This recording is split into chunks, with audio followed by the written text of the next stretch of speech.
Hello everyone, in this video I will show you how to change your display name in Gmail.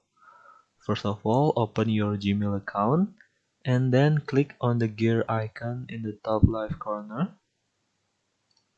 Click on See All Setting. Go to the Account and Import tab, and under Send Mail As, currently the display name is Thomas Andrew. We can change this by clicking this Edit Info.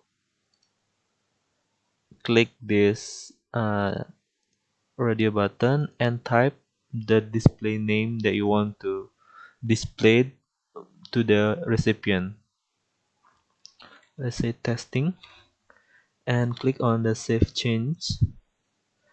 And then now, if any other people receive an email from you, the display name will be testing.